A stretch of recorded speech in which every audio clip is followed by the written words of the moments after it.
Okay, perfect. Well, then let me introduce you here. So we have Dan Berman.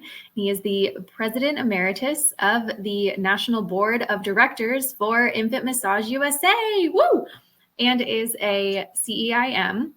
He is also has a background as a certified early childhood educator, in early intervention. Dan's presentation will focus on the importance of father involvement during the first months of an infant's life. He will speak on how infant massage can be used as a tool to facilitate bonding between father and infant, as well as how it applies to mothers and co-parents. The discussion will include the benefits that infant massage has on the relationship and provide examples of how to apply these skills into existing practice. So with that, I will log out of here. I will be here if you need me, but I will turn it over to Dan. All right. Thank you so much, Brianna. I'm very excited to be here and having you all here on day 2 of Infant Massage USA's National Conference. This has been a big opportunity for the organization over the past few years, and I'm so excited to have you all here. As Brianna mentioned, I have a long background in early childhood education, ranging from prenatal through early intervention. I've also now worked with people across all ages of the spectrum, but babies are really where my passion is. And I'm also a strong and passionate advocate for the importance of early fatherhood engagement. So I'm going to be putting up some slides. Unfortunately, you won't be seeing my face, but I will jump in back to see if you have questions. Feel free to put them in the question and answer. So I'm going to share my screen now. Sorry, I'm just hopping on really quick. Christine, do you mind hopping off and leaving the presentation area for me, please? It should be at the top right corner. There we go. Thank you. All right, continue, Dan. All right. So this presentation is titled Who's the Man? The name of it, which we'll get to later, is Dad's program that I was blessed to be involved with a few years back. And actually the reason that I got into working with families around infant massage and Infant Massage USA. So the agenda for this next hour, we're going to talk about the importance of fathers prenatally and during that newborn period, which is a wonderful time for infant massage. We'll talk about the importance of fathers throughout childhood, the attitudes and perceptions they have, and the attitudes and perceptions that we as a society have about fathers and early father engagement. We'll look back at the fatherhood programs at Champions for Children, which is a local nonprofit here in St. Petersburg, Florida, and Tampa, Florida, where I'm based, including their use of infant massage. We'll take a quick look at the perception of fathers in the media, and then we'll really look at how father-friendly your program and organization is. And we can tailor that as we get a little closer, because I know some people work in the home, some people work in a hospital setting, some are in programs with mixed age children, and some are really just looking to recruit both men and women to take advantage of infant massage services. So the 2 dates here, the 3rd Sunday in June, for those who are unfamiliar, it's Father's Day. But the 364 is really, for me, what the focus should be on. Every day should really be about engaging fathers, just like every day should be about engaging mothers. It's wonderful that we have a day to recognize and celebrate our fathers, but we really want to make sure that as early interventionists, as early clinicians, that we're focused on those other 364 days a year. So I have a little cute video here from some media clips just to put a smile on your face for a minute.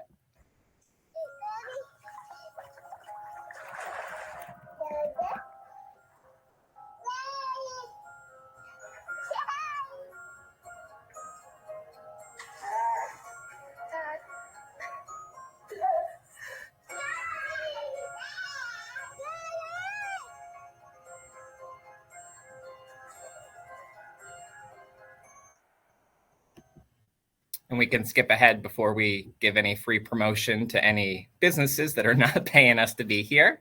But a lot of, positivity in those engagements is really wonderful to see. And I hope that put a little smile on your face as we get started. So the big overarching question, do fathers matter? In terms of impacting birth outcomes, we know that mom has an impact directly as the one carrying the child. What she puts into her body, everything that goes on around her will have direct impacts on birth outcomes.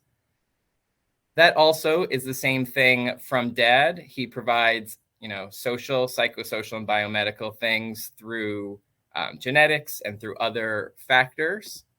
But there's also this middle factor that we tend, as especially in American society, to overlook. And that's the impact that dad has on mom while during the pregnancy phase. His ability to support mom during that phase can have significant impacts on birth outcomes in regards to reducing stress, in regards to increasing birth outcomes. So we really don't just want to focus on the baby or on the adult. We want to also make sure that we're supporting those interactions between expecting mom and expecting dad if you're working with those in the prenatal aspect. So in that middle column, the father's behavior during the prenatal period plays a major role, according to the research. What we found is that when fathers either, aren't that excited about the pregnancy or they don't want it, mothers are less likely to seek early prenatal care. And the research also shows that early prenatal care is a very strong predictor of positive birth outcomes and success. So we want to make sure that we're getting the buy-in of the expecting dad and that that's being portrayed and respected towards mom as well. When that father is providing that support, we tend to see that mom is more likely to access care and keep appointments. Dad can also provide emotional support and financial security, but it's really about being that partner in the process to make sure that everything is moving together. The first program that Champions for Children, that nonprofit I'd mentioned, puts on is a national organization called Boot Camp for New Dads. So these are for dads who are expecting. We see a lot of Lamaze classes that are geared towards mom. Maybe dad can come for 1 or 2 sessions to help with breathing or to learn what the process is going to be. We see a lot of birthing classes where men are allowed, but not necessarily geared. The curriculum is not necessarily geared towards them. Boot Camp for New Dads is very unique, It can't be very unique, in that it's a one-time 3-hour class specifically for men. It's facilitated and led by men. There are no women allowed. We invite back men who have gone through the program to come help facilitate along with an educator. You can kind of see a picture. One of the things I love about photos of new dads is that you really have no way to know what year this is.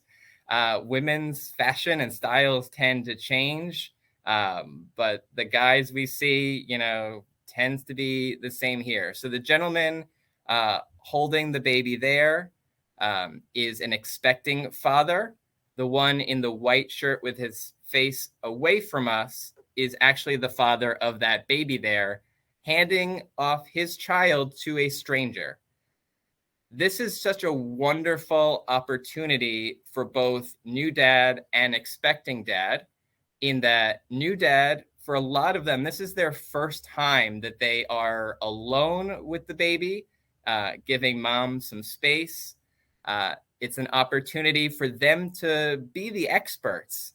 This baby is only probably a few weeks old.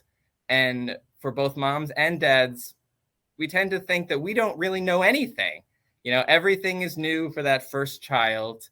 And until you recognize that you can describe how your baby sleeps, how the baby is eating, how the baby likes to be held. Does the baby like to be supported behind their head, or touched in different ways? And we'll talk about how infant massage really can spark some of those learning opportunities for the parents. But it's a wonderful way for what we call the veteran dads. It's how the program designates them, to show off all the things that they probably haven't realized that they've already learned about their child. And for expecting dads, for a lot of men, they don't have the opportunities that women do or young girls do to babysit or to watch siblings when they're younger. So for some of these men, in their 30s, their 40s, and there's no age range specific for the expecting fathers that are attending this class. They are often holding a baby maybe for the first time, or they've never done it where someone else wasn't right there, that might take it away from them. So for these guys, it's a great opportunity to recognize that while babies are fragile, they are not going to break the moment that you hold them, and a way to engage with that responsiveness. So the format of those programs, the fathers who attend for the first time are called rookies. Most attend in that final trimester of pregnancy, but it's open to whenever it fits their schedule. And the fathers who have completed the class are invited back with their baby, as I had mentioned, and they're referred to as the veterans. So a lot of these classes talk about, what you can do as a dad to support mom, how you can support the baby, what certain things you're expected. And a lot of guys are able to ask different questions that they may not be comfortable asking in a mixed gender setting.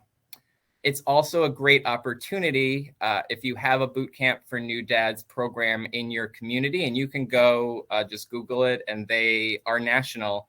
I found that this was a great program for me to recruit new dads once their baby was going to be there for infant massage classes and other father-child development engagement classes.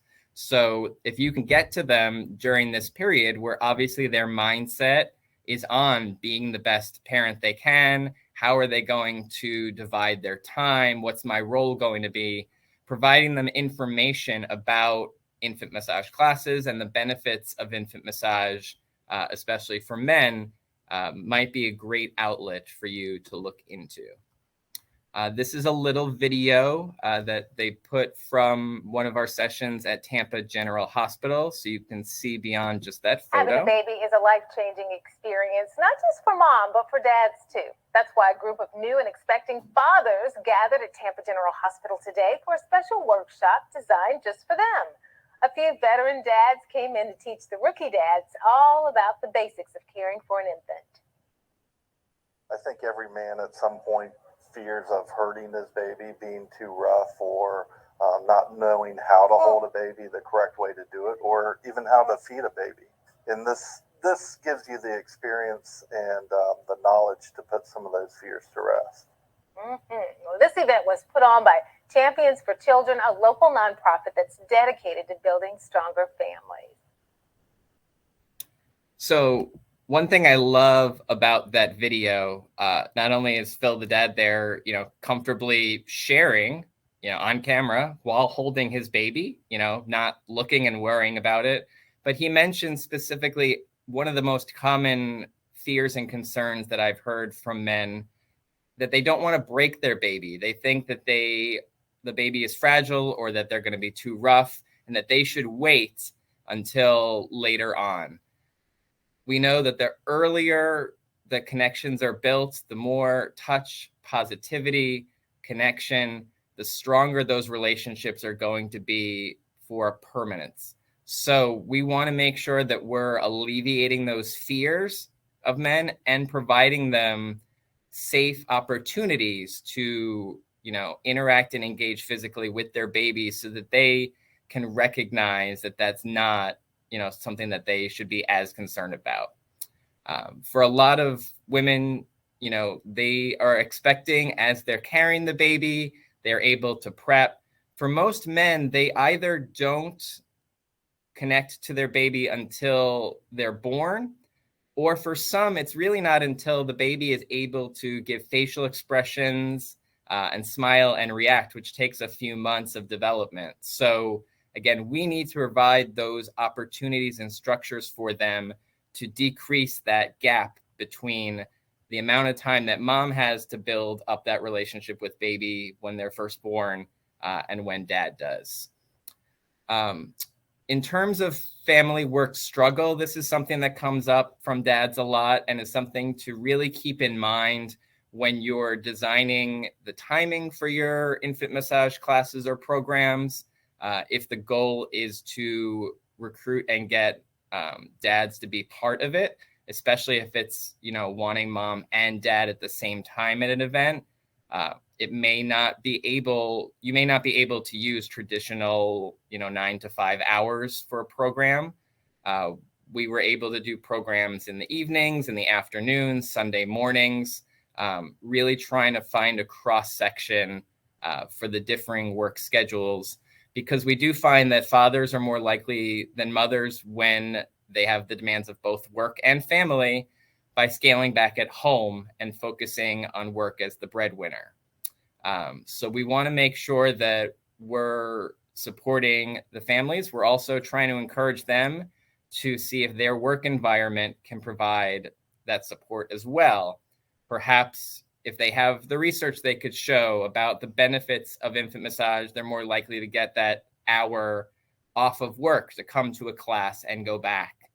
If their employer or their company recognizes that importance. It doesn't necessarily have to be entirely during paternal leave or maternal leave time. There are ways to either work with companies potentially if we're trying to get those men, but it's really adjusting our strategies a little bit to make sure that we are trying to get the clientele that we want. So this is just a really sad graph that shows of even the best 50 companies, about 1 to 2 weeks is the max for paternal leave. It's not something that American society has really put any emphasis into. And so it's, again, just another thing to recognize that we can't structure our programs around free time indefinitely that dads might have. We really need to adapt and adjust around work time as well. We do want to make sure that dads are engaged because research has shown so many positive factors of engagement and unfortunately so many negative factors of a lack of engagement. So children of involved fathers are likely to have better cognitive outcomes even as infants. We see later on they have less depression as teenagers and have better academic achievement, less drug and alcohol abuse, higher levels of empathy, which is in short supply nowadays. So we really want to make sure that we're supportive of that. While on the other side, children of uninvolved fathers significantly more likely to be in poverty, to have struggles academically in school, to have social emotional problems that may end up resulting in drug or alcohol abuse. So again, the more that we can involve dad, the better. Everything is ideal in a co-parent situation. Both parents, mom and dad, better than just one or the other. But the more, if someone is not in there, it's better to get a grandfather than not have a male influence. It's better to have a grandmother than no mom influence. It's better to have 2 men or 2 women than one of either. So again, the more that we can get people who want to see that child healthy and successful and happy, engaged in their life, the better we are going to be and the better our society will end up being.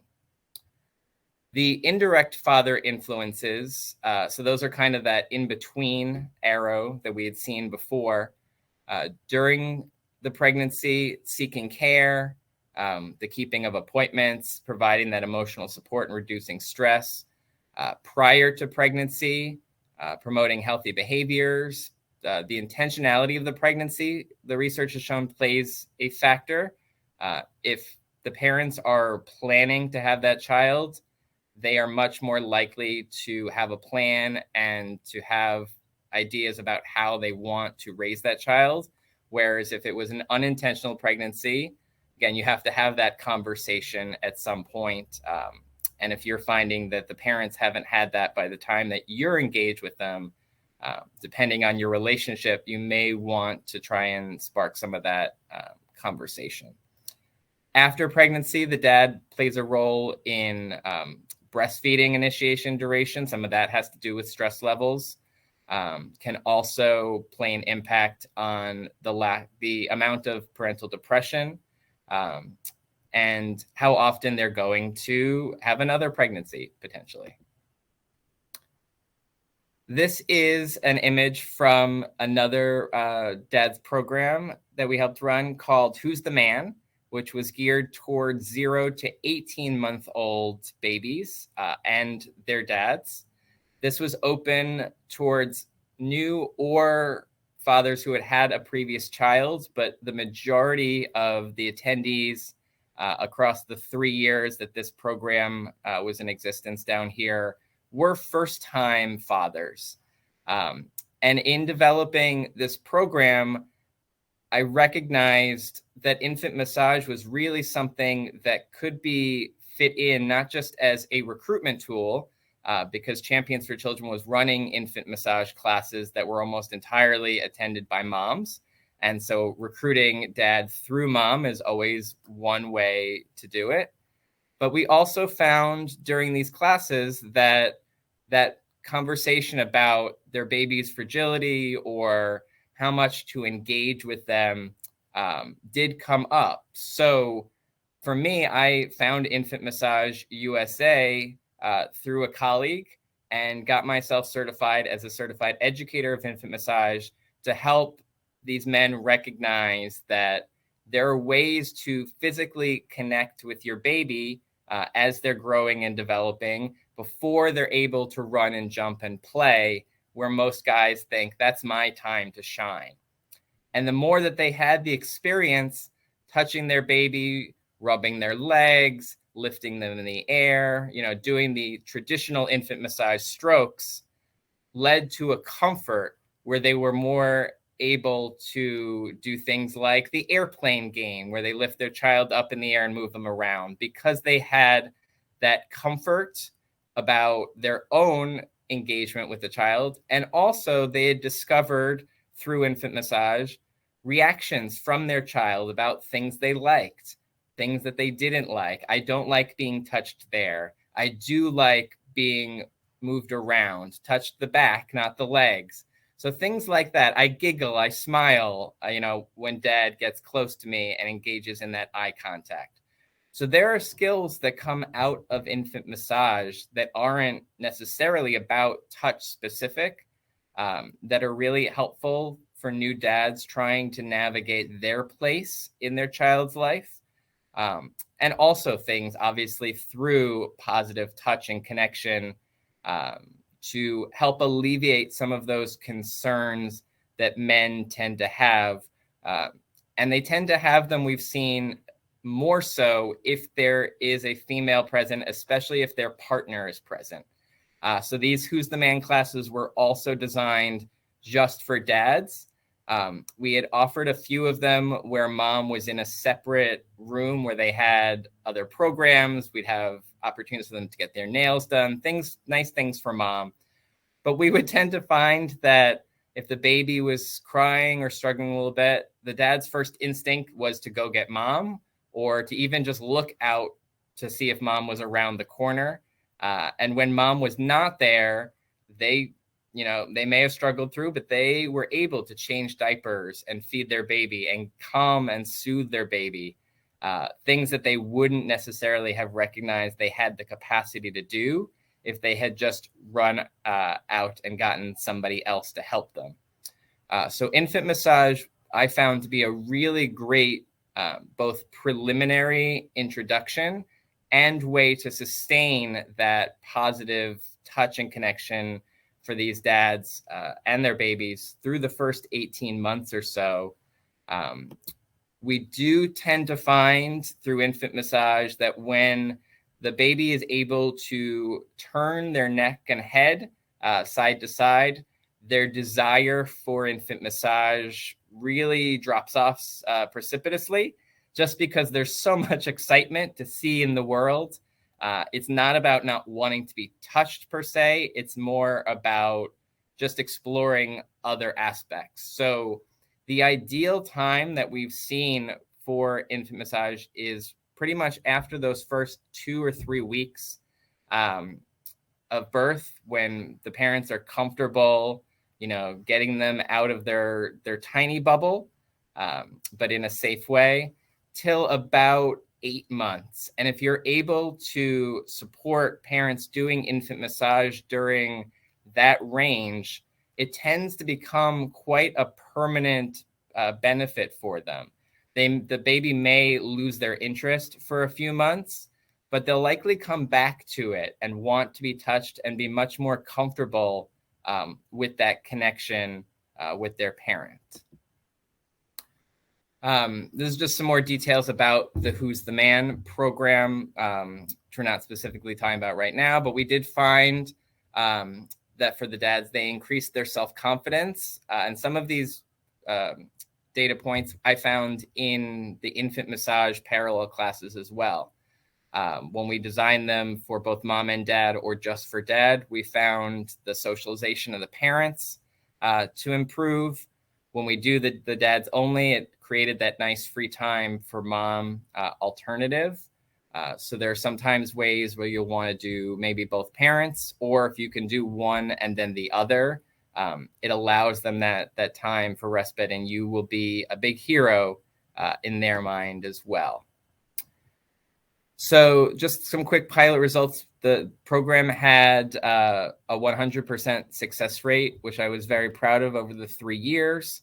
A lot of positive feedback, primarily around comfort on touch, comfort on being alone with their baby, and pre-reading skills, because that was something that was built in to each of the classes as well. In returns to relationship and role, throughout multiple studies, we found that men who didn't really have that strong relationship with their own fathers will talk about fathering specifically as financial, that they view their role as the breadwinner, and that's the most important thing for their success to support their family, as opposed to the nurturing side of things, which we see when men have that close relationship with their fathers. And something that I learned in a recent training that I was actually in, when we're talking about co-parenting, to look at cultures. I did a group training on with Native Americans, and they were talking about how they call uncles fathers because of the way that child raising is structured. So the language that we use about who we're recruiting and the demographics that we're trying to recruit from is something important to keep in mind as well. Is your goal to engage dad? Is your goal to engage the caregiver that's most responsible for that child's health and safety? Again, that will depend on your program, your goal, and the community that you're in. In terms of perceptions from outside individuals here in America, it's pretty similar that about 90 to 93% feel that being a good mother is an important quality for their partner, and vice versa. Women tend to note that they believe putting family before other things is an important quality for a dad to have, for a father to have, much more than men view that as an important quality for a mother to possess. So again, just kind of our ways that we're prescribing our perceptions and views on men and on new fathers is something to keep in mind. And any experience you may have had, again, you don't have to go too in depth, but just kind of do a self-awareness and recognize, have I had difficulty with a man or with a father in my life? Is that something that I don't go out of my way to recruit people for? Do I feel more comfortable working with new moms? And so that's kind of my lane. Again, you don't have to go outside of your comfort zone too much. You should find a way that you're using your skills and strengths. But the more that we can recognize our own, unconscious biases that we might be putting out, the more that we're providing an open opportunity for these new parents to, join us and then be successful. Moms who lived with fathers tend to give significantly high marks on father performance and vice versa. Those mothers not living with their fathers tend to express negative views. The two strongest predictors on mom's satisfaction with dad tend to be how close the mother perceives the father-child relationship to be and how well they think the father is balancing work and family. And again, if dad is not employed or underemployed, those are things that as educators, we're not necessarily responsible for. But the more that we can bring in support services to our programs as supplements, the more we might be able to engage new dads. So maybe, if you're working with a lot of underemployed or unemployed fathers, maybe you have a job board or someone who can do career advice that helps before or after a class. Maybe you have someone who can help with the SNAP program, signing up for food assistance. So recognize, again, who your demographic is, might be able to provide ways that you can support them outside of infant massage and engagement that lets you get to the infant massage and engagement that you want to do. We also find a majority of mothers agreed that a mother or another man could be an adequate substitute for an uninvolved father. And that really comes much more from those who are in single parent households. Once you're doing it on your own, you tend to think that they're a little bit more replaceable than otherwise. All right, before we get to this video, I'm going to stop sharing for a second and just see if we have any questions. Oh, Paula, I'm so glad that you had great response to the boot camps over at Tampa General. That's where this one was as well. All right, no questions at the moment. I felt like I'm just talking at you for a second. So let me flip back to sharing. And I have another cute video for you about father engagement and our perceptions through the media.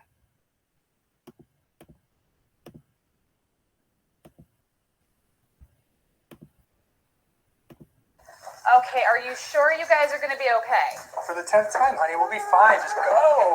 Yes, let's go. Come on. Bye. The blitz, Rodgers gets a hand to the face. The ball is out.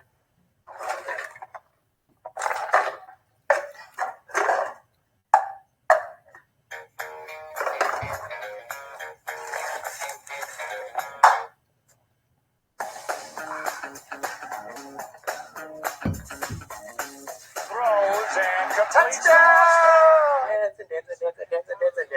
Dance, please.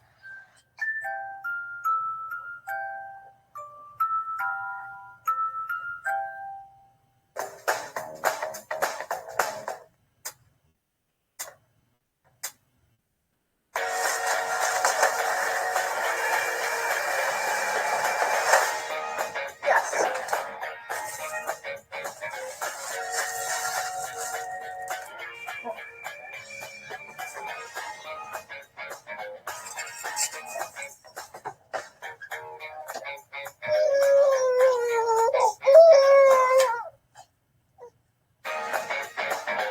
I'm basically glad to see us. Oh, yeah.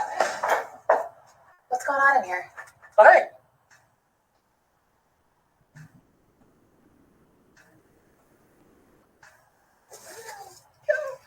This was easy.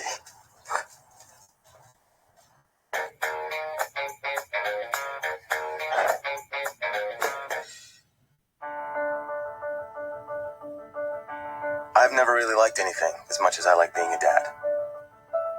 I mean, the first week after we brought him home, I went way, way overboard with the pictures. Even his mom was like, you need to chill out, man. I just didn't want to forget that stuff, you know? But then I did manage to forget one thing. My phone in a cab. The phone was whatever. I've lost like a million phones, but this time it was different because it actually mattered. Every photo I'd ever taken of him, I'd taken on that phone. And they were just gone.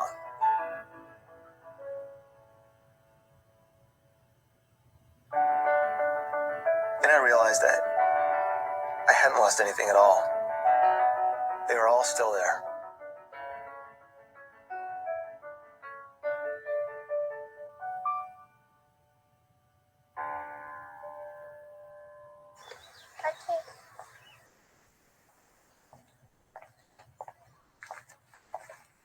Daddy is the sweetest daddy in the world. Daddy is the most handsome. The smartest.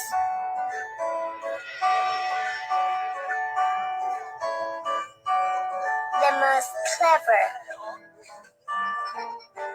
The kindest.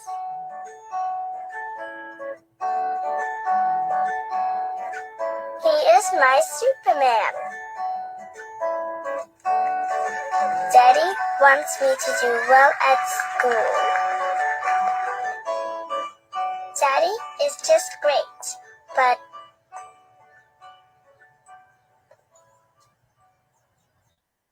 he lies.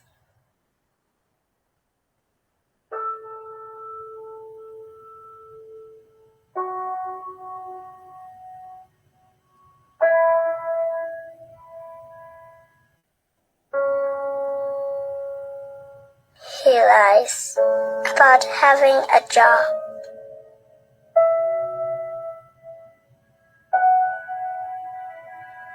He lies about having money.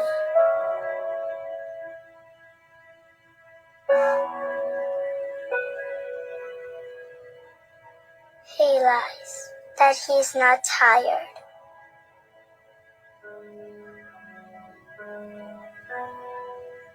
He lies that he's not hungry. He lies that we have everything.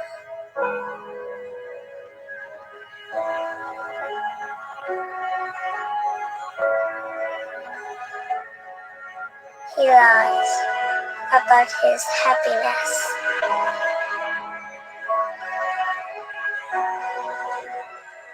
He lies because of me.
Hello, excuse me, I'd like an egg McMuffin. Hello? I said an egg McMuffin and a large cup of coffee. Can you say that one more time, please?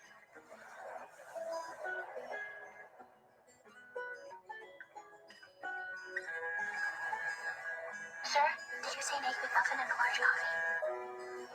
With cream and sugar, please.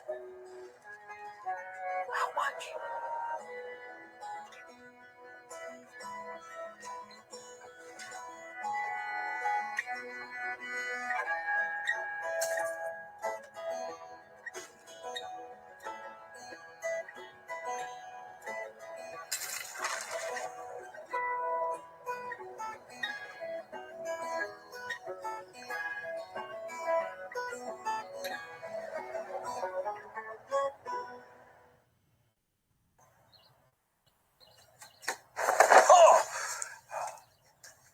awake? Yeah, of course I'm awake. Is that a new mask? Oh, yeah. I love it. It's really creepy. I know, right? Yeah, good stuff. Thanks. Hey, let me introduce myself. My name is, and proud of it, and all dads should be. Why? You know why. Kids think we're awesome. We get our hands messy. We tell hilarious jokes. Hey, Nolan, we gotta get up, buddy.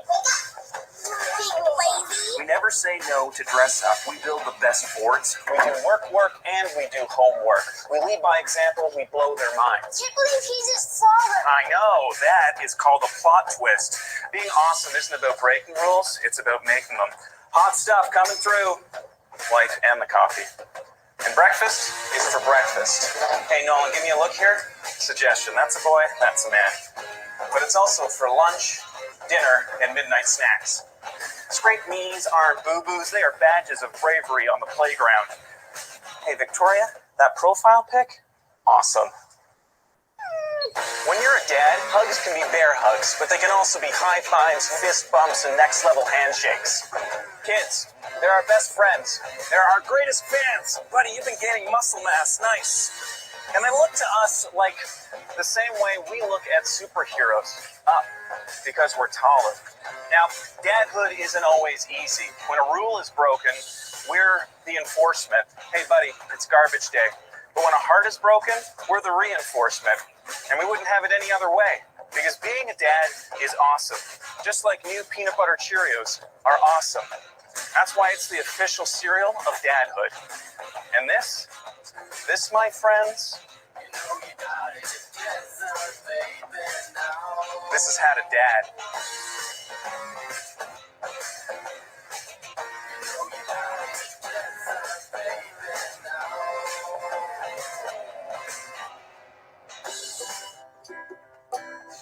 I got you. Oh, you can count on me.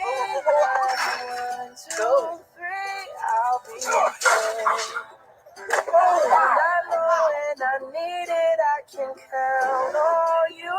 Like 4, 3, 2. Remember when only Dad could save the day? Sorry. Auto emergency braking on the all-new Jet.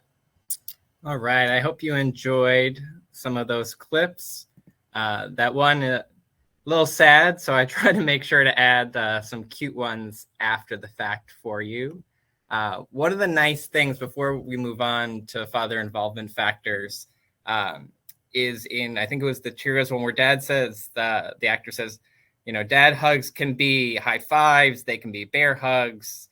And that's a wonderful thing for men to recognize. And it really does start early on in something like infant massage, where they recognize, you know, there are different ways that they can provide positive touch for their baby to create, you know, those smiles and that connection.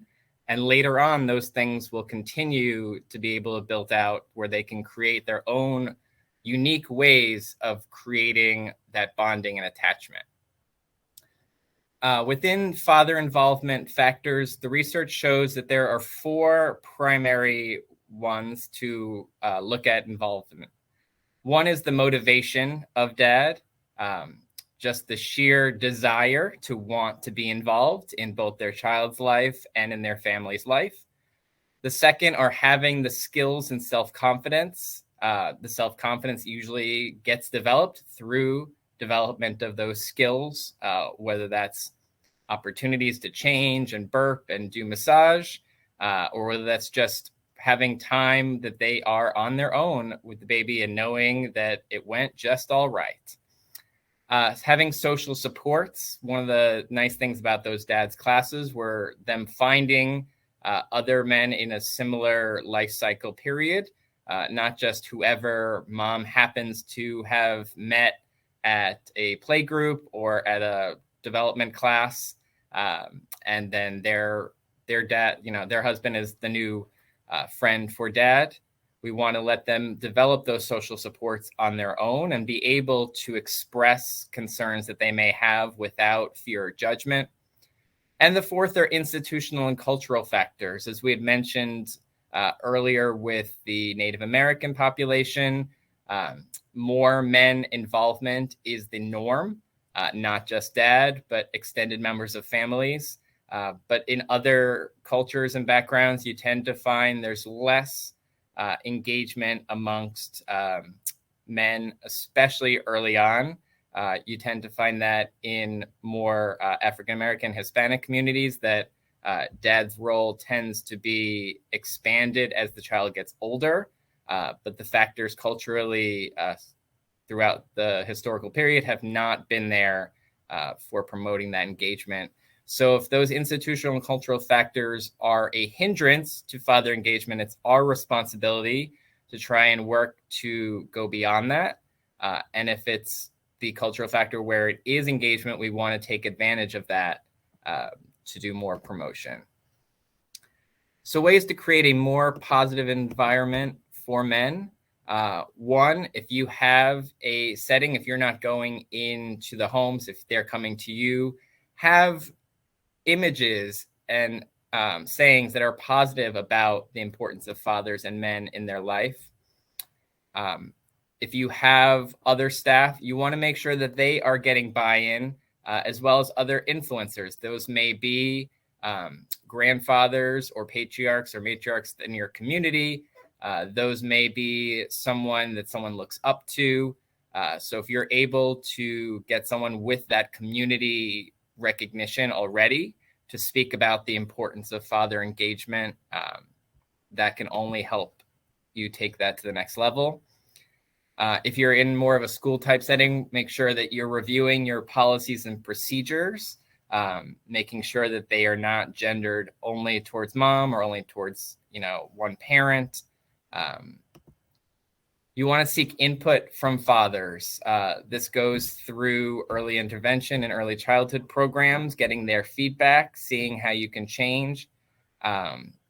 If you're at a facility, you want to make sure that your facility has a diaper changing table in the men's bathroom. Again, just a perception aspect. If we're expecting that dad's going to be getting his hands dirty and getting hands-on with that baby, but then the baby needs to be changed, they shouldn't have to go into a women's bathroom or, pass the child off for someone else to take that duty. We want it to just be a natural expectation that they are engaging as possible.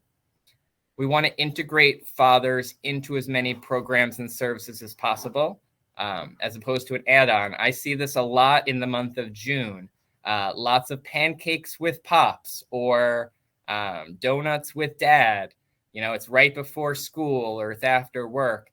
And those are nice things. We want to try and provide as many engagement opportunities, but by kind of carving it off and saying this is your, once a year, twice a year opportunity, we're really setting an example that they're not as welcome as they should be, during the regular times that aren't around there. Speaking of timing, looking at those timing, as I mentioned, you may need to have a non-traditional schedule for program providing if your goal is to engage more men. Working around work schedules, perhaps it's going to a company that has a lot of employees that are men between 20 and 40, maybe IT, things like that, where they might not have babies now, but they'll likely be expecting. And the more that you can promote, your program, the importance of being involved early on, maybe it gets into their mind for when it comes around. That male-to-male component, again, male facilitators aren't a necessity for infant massage classes or developmental play groups, but the more that dads can see another person that looks like them leading and expressing comfort and knowledge about child development, the more likely that they'll be able to feel that connection. The same reason that we want to have more men in early childhood as teachers as well, providing that role model. Just, again, it's male. It's about, we see it in race, we see it in sex. It's about the children seeing someone that looks like them, that's representative of their experience in the world. The same thing for these dads. And as I mentioned earlier, if you can provide support for basic needs, again, that doesn't have to be you specifically doing that, but partnering when putting on events, you may be able to increase your attendance, and get more of that whole person support that we're trying to, do for everyone here. We want to involve mom. Moms play a role in all 5 of those earlier father involvement aspects that we mentioned. They especially will play an impact on the quality of the relationship between the parents, obviously, half of them, as well as those life stressors and social support parts. Men and fathers, they get more involved, the research shows, when they're perceived as motivated and competent by mom. They are very often driven by their partner's feedback and response. If they're holding the baby and mom says, "You're holding the baby wrong," they're a lot less likely to want to hold that baby later on. And this is a term that we see throughout psychology known as maternal gatekeeping. It's just kind of that unbiased determination to keep the baby safe. And it's not necessarily wanting to be negative against dad. It's just a psychological feeling that the way you're doing it is the right way. But there's no right or wrong way to hold a baby. It's something I tell a lot of these new dads. As long as they are safe and happy, the child will let you know if you are holding them the wrong way. But if they are calm and they are not trying to wiggle, even if you're holding them upside down, if they're good with it, then that means it's an okay way to hold them at that moment. We see a lot of moms tend to hold baby with the baby's face towards mom's face. We tend to find a lot of men naturally will hold the baby outwards. And we see this throughout history. There are examples from ancient Egypt where we've seen hieroglyphics of men and women holding babies differently. There are quotes and stories about, mom providing that nurturing connection and dad showing baby the world. But we want to make sure that as educators, we're giving both mom and dad the understanding that they want to do both. It's important to create eye gaze, to build that relationship. And it's also important that you can let the baby recognize that they're part of this larger world and they're still safe and secure with you. So involving mom does not simply mean talking to mom about getting dad to an event. It's about recognizing their relationship together, the importance that dad has. Does mom feel like dad plays an important role in that baby's development? These are all things that we want to discuss with mom. Again, recognizing the setting and your relationship. These might not be things that you ask them the first time you meet with somebody, but it is something you can add into an infant massage kind of class while doing the strokes, talking about why dad is important to their child's life, how to increase communication. Again, if you really have that strong bond, you can get into some of these issues that they may have had in their past. You may be more likely to be able to get to those if you're in a social work or clinical setting. Again, you don't want someone coming into, just a child development space and the first thing you're asking them about is their past issues with neglect or violence. Again, it's being appropriate in the timing, but realizing that each of these things can play a strong role in mom's feelings on dad's engagement. And because we see dads doing their activities based on mom's feedback, it becomes a whole loop there on both ends. We also want to make sure on both sides to always promote the importance of putting the child first. So especially if there are issues with custody or feelings that may have been in the past that are leading to resentment or disconnect with dad's involvement. Again, trying to help mom recognize that we want to put the baby first and how can we keep dad safely engaged to that. We've got 5 minutes left. So these are just a few of the lessons that I've learned about men as parents that may be helpful to you as you're going through. And then I'll happily take a question or two if you have any. So as parents, men defer to women, especially with 0 to 5-year-old children. Now, with these lessons, these are not necessarily every single man and every single woman, but these tend to be, on the whole, what we see. As providers, we tend to treat men the way they feel about themselves as secondary. I see this a lot in early childhood settings, just, in the natural way of things. We find that men tend to let their guard down around other men and express either concerns that they've had that they are unwilling to share, or an ability to learn a little bit easier and retain that. We want to recognize that men who maltreat their children need to re-examine their experiences. Otherwise, we'll see that they just repeat the pattern, and that can go throughout generations, unfortunately. Men have unique skills and values in families and in parenting, that they're equal in value to women, but different. Where women tend to like to talk out a problem, men are often looking for a task or a problem to solve. You may have noticed this in any other aspect of your life. It's not always the most helpful, but if you recognize that giving a dad or a man the task or the problem to solve, even as, something to distract, we just want to make sure that they're staying engaged and that we're providing that recognition that it's not always going to be the same way. The majority of our country's early childhood educator staff, as well as social workers, are female. So again, as if you are a female staff worker in one of these environments, just recognizing and being aware of your own conscious or unconscious biases or barriers. And you want to see if you can provide training and support on how to work with fathers in single mother families. And some final questions to consider. If you're in an agency, what are some barriers to implementing father inclusive practices? Again, that personal side. Are there personal perspectives that you may have that get in the way of implementing father inclusive practices consistently? And out of this, hopefully, something inspired you or something sparked with you. If there are changes, what are they going to be? So we want to set an expectation that fathers are involved. We want to encourage them. We want to eliminate their barriers to participation as possible, identifying resources, and then facilitating that attachment. That's a great one for infant massage.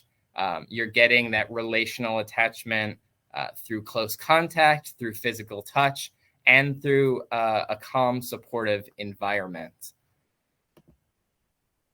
We want to have more frequent contact with fathers, engaging them from the beginning in service planning, creating opportunities for them to use and show off their skills. Again, men like solving and doing action things. So if they've learned a skill, let them show that off, whether it's to their partner, or whether it's to a group. It helps reinforce the skill for them and also helps reinforce that confidence for them. And again, some of these are repeating. Strategic use of noticing those relationship moments is the last thing I want to leave you with as a provider. It's great to teach and show dad how to engage that attachment, but it's also important for us, again, because of how men are and how they retain and do the actions again.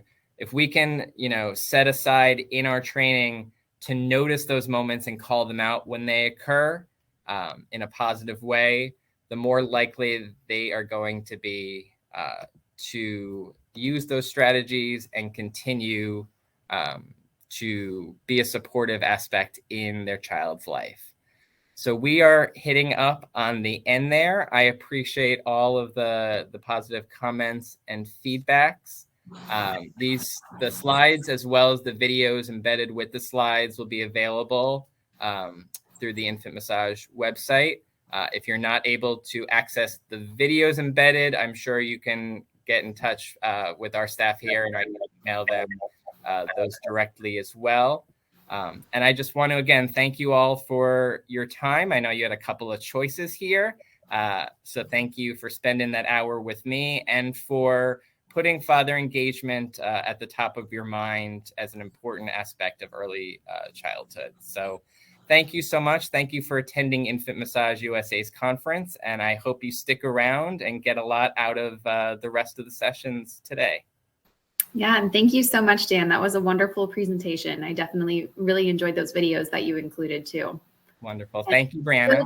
Have a couple extra minutes. If anyone does want to pop in any questions, should have about like 5 minutes extra that you can stay in here and check out the chat if anyone wants to pop up anything for you. But I just I'm happy to hang around. Yeah.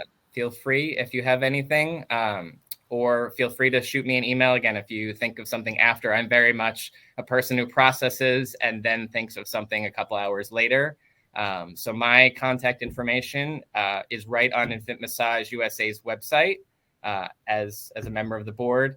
I'll take another 1 minute while I have some of you. If you are interested in potentially serving as part of Infant Massage USA's board, we are all volunteers. We have our national board of directors. We also have various committees that are less time intensive. We have a research and education committee. We have a father engagement program. So there are different ways that you can find what's passionate for you and get involved in infant massage. We'd love to have more individuals supporting our mission. So if that's also something that you might be of interest or just want to get more details on what that commitment would entail, I am the person to reach out to for that. So please find my information. It's dan.berman@infantmassageusa.org. I will put in the chat, and also you can find it on our site. And it does look like Mary Kay would be interested in getting the links to those videos. So we will make sure to get those to you, Mary Kay. And I know you, Mary Kay. I can get them directly to you. All right, well, then I will hop off. But then if there's any more questions, I'm sure you got it handled. But thank you again, Dan. Thank you, Brianna. Yeah, bye-bye.